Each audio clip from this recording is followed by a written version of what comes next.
તમે મને આંગણે પગ મૂકવાની ના પાડી અને હું આખું લાવ લશ્કર લઈને આવી ગયો.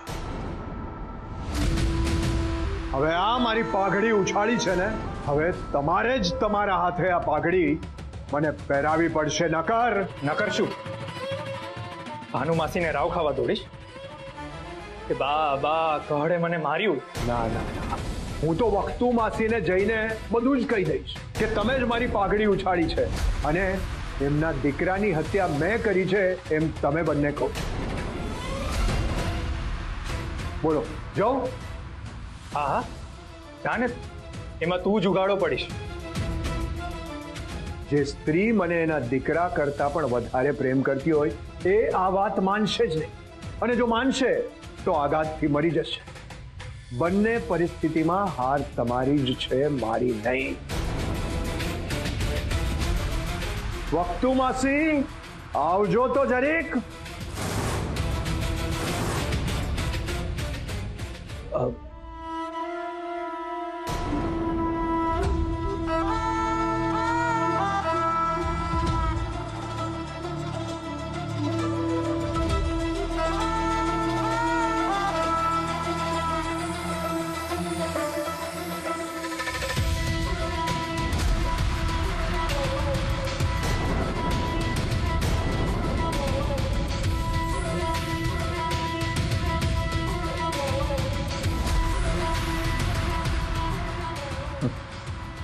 જોયું, પાછી પહેરાવી પડી ને પાઘડી. હવે કંઈ પણ કરતા પહેલા વિચાર કરજે કહાળ.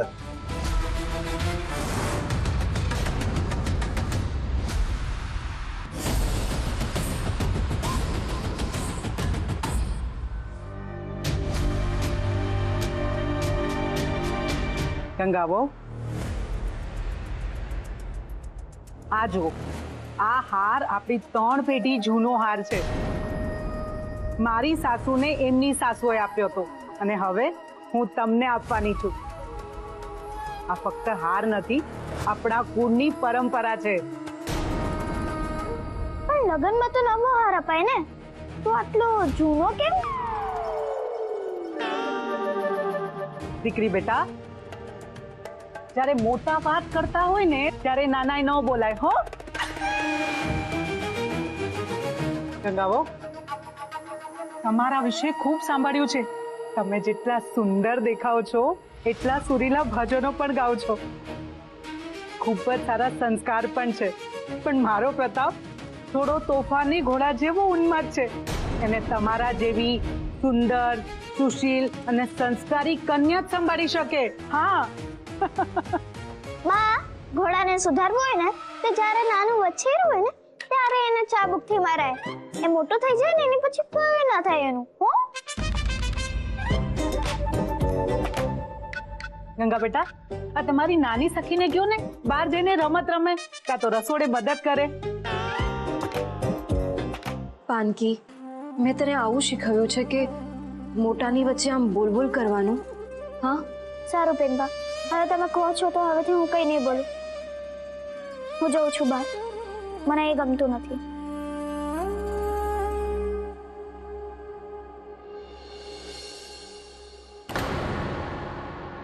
ગંગાબો, આ વખતુ આમ તો મારી મોટી બેન છે, પણ મને માની જેમ સાચવી છે.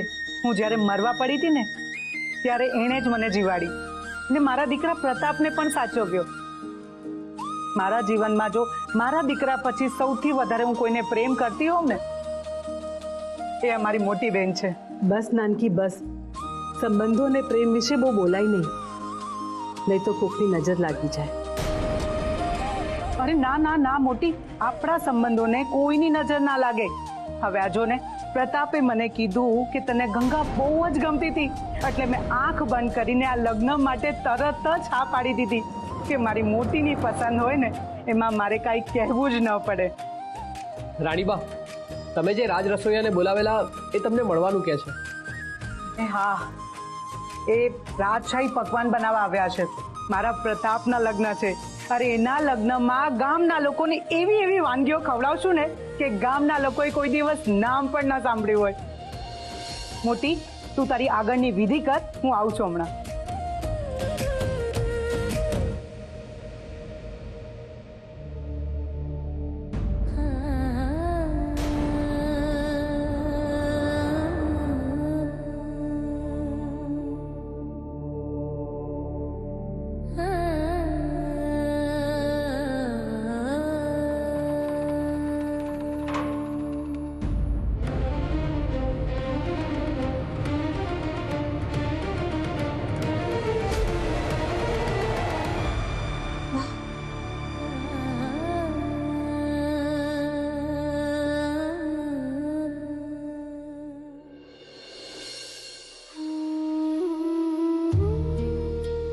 બા, કંઈ જ બોલવાની જરૂર નથી. પ્રતાપની માસીના નાતે હું તમારો સ્વીકાર કરી પણ લઉં, પણ કહળની મા તરીકે કોઈ દાડો તમને ક્ષમા નહીં કરું. તમે તો મને એમ કીધેલું ને કે તમારે લગ્ન જ કરવા નથી, તો પછી શું આ મોટું ઘર અને મોટા પૈસા જોઈને અચાનક લગ્નની હા કાઢી દીધી? કહળ સાચું જ કહેતો હતો કે ગંગા પહેલેથી જ પૈસા અને સત્તાની ભૂખી છે. તમને સમજવામાં મારી ભૂલ થઈ ગંગા, ભૂલ થઈ.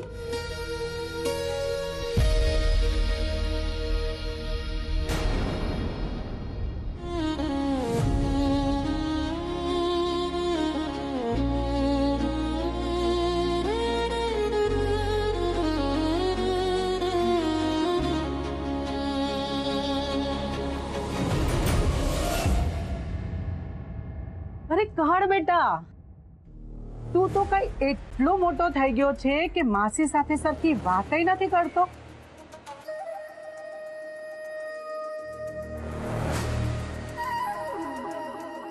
તું કહેવા શું માંગે છે બેટા? આ તમારા પ્રતાપના લગ્ન અહીં કરવાનું નાટક શું કામ કરો છો? નાટક? હું નાટક શું કામ કરું? હું લગ્ન અહીં આપણા પરિવારની ખુશી માટે કરી રહી છું. તું જે લગ્નની ખુશી તારી માને નથી આપવા માંગતો ને, એ જ મારો પ્રતાપ આપવા માંગે છે. અને હું પણ. આપણો પરિવાર કોને કહેવાય ખબર પણ છે? તમને બસ આપણું ને મારું જ કરતા આવ્યું છે. અને પરિવાર તો એ જ દિવસે તૂટી ગયેલો જે દિવસે તમારા પ્રતાપે ગાદીની લાલચમાં મારા મોટા ભાઈની હત્યા કરાવેલી.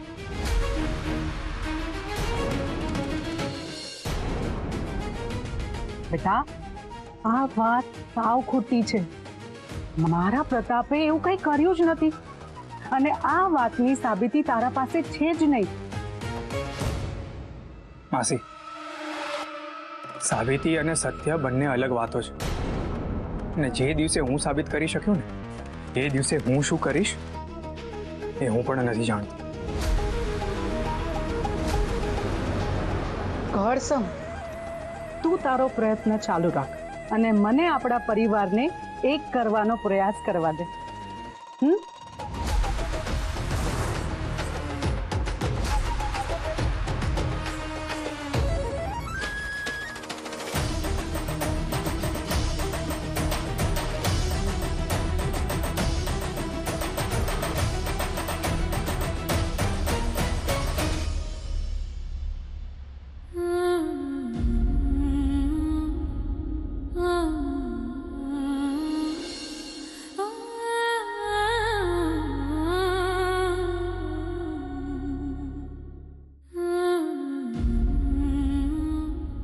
બેનબા,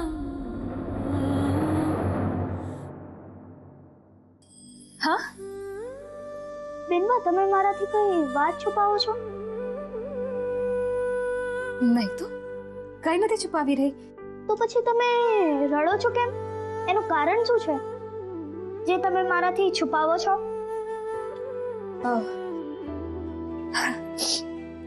પાનકી, હું ઘર છોડીને અહીં આવી છું ને, તો મને બધાની યાદ આવે છે, એટલે રડવું આવી ગયું. પણ તું છે ને, હવે નહીં રડું. બેનબા, તમે આ લગ્ન તમારી મરજીથી કરો છો? ના, જોયું, મને ખબર હતી. બેનબા, બોલો ને, તમે આવું કેમ કરો છો? હું બાપુને કહીશ તો એ તમારી મદદ કરશે. નાના પાનકી, એટલે કે આ લગ્ન હું કોઈના દબાણથી નથી કરી રહી. હું મારી મરજીથી કરી રહી છું. સાચે. તો મારે માથે હાથ મૂકીને કહો આ વાત.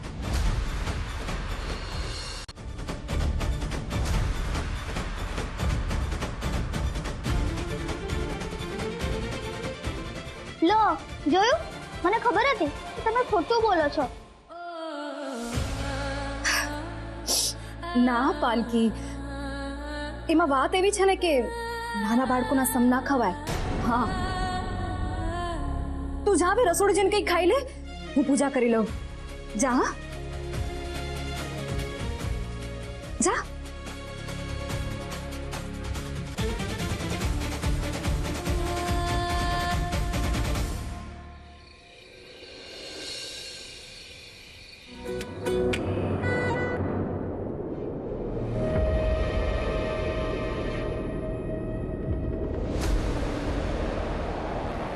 બસ હવે બહુ થયું.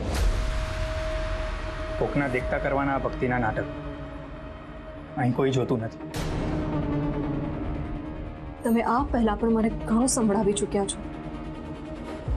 હવે મારી ભક્તિ વિશે કંઈ પણ ના બોલો તો સારું. ભક્તિ ને શ્રદ્ધા બંને અડગ હોય. એ આમ સોનું ચાંદીને રાજસત્તા જોઈને ડગી ના જાય. અમારે તો લગ્ન નહોતા કરવાનું, તો પછી આમ અચાનક આવી ગયા વાંચતે ગાજતે. આ એ ગંગા છે જ નહીં જેને હું ઓળખતો હતો.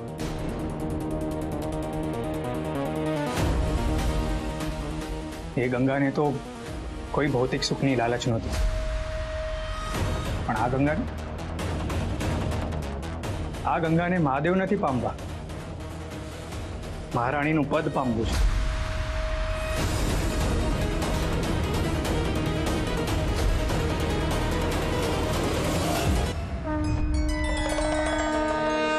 મહાદેવ, શું આ ફળ મળ્યું છે ગંગાને એની અડગ ભક્તિનું?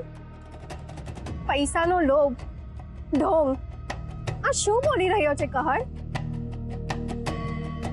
અરે ગંગા તો એના નામની જેમ પવિત્ર અને નિર્મળ છે. કહર એને એકવાર પૂછી કેમ નથી લેતો કે આ બધું શા માટે કરી રહી છે? સતી, દરેક મનુષ્યના જીવનમાં એક કે અનેક વાર આવી પરિસ્થિતિ આવે છે જ્યારે સદૈવ પીડાનો અનુભવ કરે છે. સદૈવ પીડા?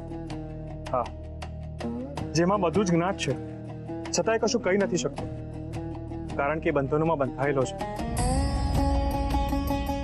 સદૈવ જાણતો હતો કે કુરુક્ષેત્રનું પરિણામ શું છે. એ જાણતો હતો કે એક એક કરીને કાર દેવતા બધાને ગ્રસી જવાના છે. ઘણીવાર એને એવું થયું હશે કે ચીસો પાડી પાડીને બધાને જણાવી દઉં કે આનું પરિણામ શું છે, પણ એ કશું જ ના બોલી શકતો, કારણ કે એ મર્યાદામાં બંધાયેલો હતો. અહીંયા ગંગાની પરિસ્થિતિ પણ એવી જ છે. એ વચન હેઠળ બંધાયેલી છે. પણ દેવ, પાંડવોની મદદ કરવા સ્વયં વાસુદેવ શ્રી કૃષ્ણ હતા. હવે સમજ્યા સતી? જ્યારે મનુષ્યના જીવનમાં આવી અઘરી પરીક્ષા આવે છે ને, ત્યારે એક શક્તિ હંમેશા એને સહાય કરવા માટે હોય છે. યાદ કરો, જ્યારે માતા સીતા રાવણની અશોક વાટિકામાં આ પીડાથી પીડાઈ રહ્યા હતા, ત્યારે એમની સહાય કરવા માટે કોણ હતું? હનુમાનજી. તો અહીંયા પણ તો એક હનુમાન છે. પાનભાઈ, હવે શું આ જણાવવામાં પણ તમને કોઈ બંધન નડે છે દેવ? સતી, તમે બસ એટલું જાણી લો કે કહર સંઘ અને ગંગાનો જન્મ ધર્મની સ્થાપના કરવા માટે અને ભક્તિ પરંપરાની શરૂઆત કરવા માટે થયો છે, અને એ તો થઈને જ રહેશે. એ તો હું જાણું છું, પણ ગંગાના લગ્ન પ્રતાપ સાથે થઈ ગયા તો? સતી, માર્ગ ભલે ગમે તે હોય, પણ જો ચાલનારાને એના લક્ષ્યનો સાચો જ્ઞાત હોય ને, એ ક્યારેય ભટકતો નથી. ગમે તેટલા અંતરાયો આવે, એ છતાં એના લક્ષ્ય સુધી તો પહોંચીને જ રહેશે. અને અહીં લક્ષ્ય છે શ્રદ્ધા અને ભક્તિ. ઠીક છે મહાદેવ, તો તો પછી હું પણ શ્રદ્ધા રાખું છું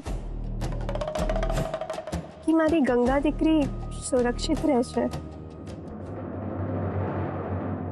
તમને પૈસો અને પદ વાલું છે, ભક્તિ તો આડંબર છે.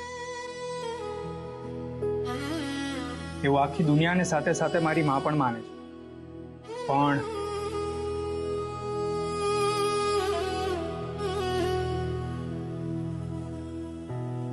પણ હું એવું નથી માનતો,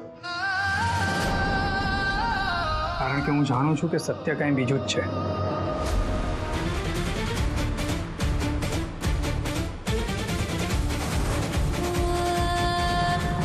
બોલો ગંગા, એવું શું થયું છે કે જેના ડરથી તમે આ નિર્ણય લેવા તૈયાર થયા છો? અહીંયા કોઈ નથી જોતું. બોલો, પ્રતાપે તમારા પર કોઈ દબાવ મૂક્યો છે? તમારે જરાય ગભરાવાની જરૂર નથી.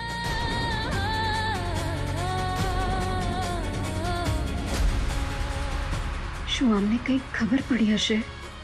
થોડીક ક્ષણ પહેલા મને આટલું બધું સંભળાવ્યું અને હવે આ બધું શું પૂછે છે? જો તમે હા કહો કે ના, પણ મને ખાતરી છે કે આ એ ગંગા છે જ નહીં જેને હું ઓળખતો હતો.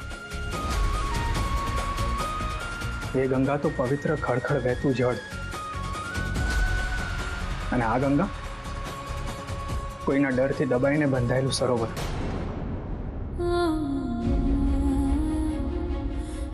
જેનું પાણી સમય જતા સુકાઈ જશે.